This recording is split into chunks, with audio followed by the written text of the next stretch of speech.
Well, guys, it's certainly been an unbelievable start to the season for Rory McIlroy. Those victories at the AT&T Pebble Beach Pro-Am and the Players' Championship. Mark, you were on location and saw and spoke to Rory after both of those victories. How optimistic are you about McIlroy heading into not only this week, but the Masters in a couple weeks' time? If not now, guys, I don't think it ever happens. I mean, he's playing the best golf that we've seen in quite some time. The putter works. I A few weeks ago, I mentioned you guys. I wish I was part of his camp when it came to his equipment setup. I'd force him to even go more fade bias with his driver and force him to turn over three woods for the draw play once we get to Augusta. At the end of the day, I think, though, you throw out all the mechanics, you throw out all the numbers, you throw all the data out the window because Bob, he's playing for something bigger. He's playing for golf immortality, trying to become, only the sixth player in history to win a career Grand Slam, professional career Grand Slam. This is such rarefied air, Bob. It concerns me that the elephant is too big in the room. But are you with me, Weeksy, on if it doesn't happen now, when is it going to happen? Because this version of Rory is pretty fun to watch. I mean, this to me, he's coming in with the best performance history, I guess, the start of this season that he has in any other. It's the first time he's won twice on the U.S. Tour before the Masters. He's been very close. He seems to have his golf club bag all set up. He said at the Players' Championship, "These are the clubs I'm going to bring to Augusta National." And I do sense there's a little bit of a little more grit in him this year, a little bit more feistiness, and I don't think that's such a bad thing. He's sort of not the friendly, happy, woe is me kind of guy now this year. I sense that he's kind of starting to drive at it a little bit. And I mean, I think one of the important things for him to do, though, is to get off to a fast start because traditionally at the Masters, that first round has been one that has really kind of waylaid him more often than not. So if he can get onto the grounds there, put a nice 68, 67 on the board on Thursday, I like his chances.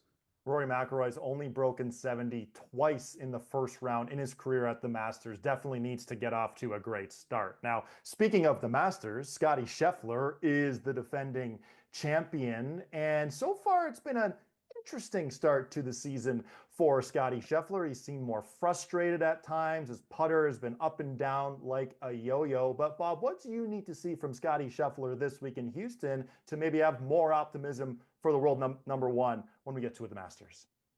I'd like to see a real kind of complete performance through the bag. We've had tournaments where he's played pretty well. He's let them slip away. He's played rounds that have been good. He's been up near the lead and then he falls back.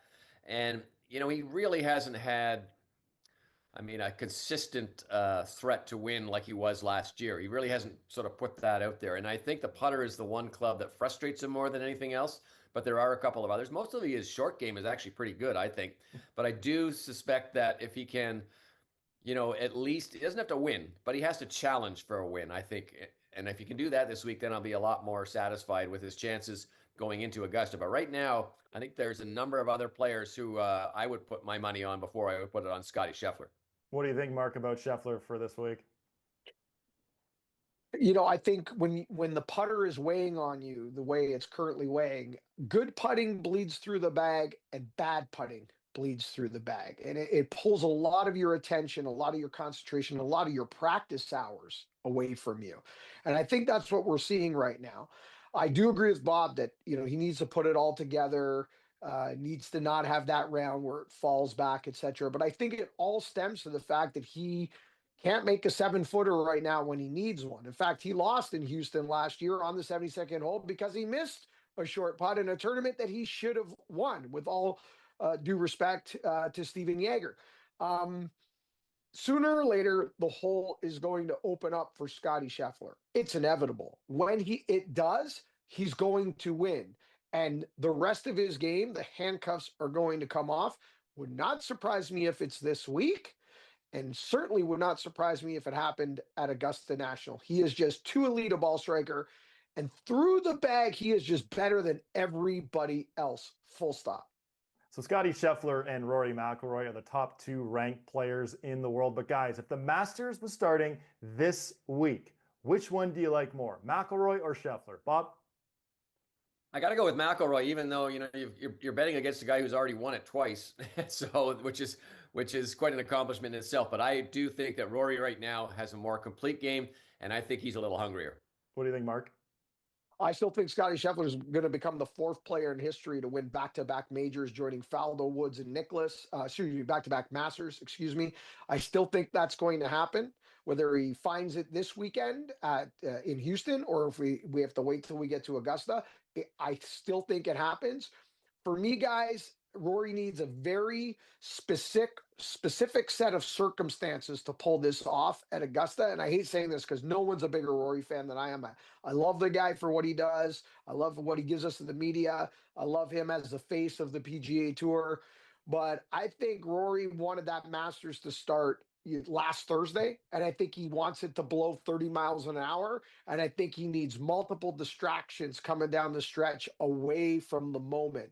This is an awfully big moment, guys. It's the reason why we waited 70 years for Nick Taylor to win the RBC Canadian Open. Some moments are just a lot for people to carry around. It's been 10 years since a major for Rory.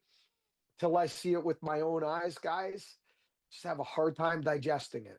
Well, for me, guys, I'm going with Rory McIlroy over Scheffler. I think that McIlroy shot he's been talking about and executing very well, three-quarter, the new ball in play too for McIlroy. I think that is going to be a big deal for McIlroy at the Masters.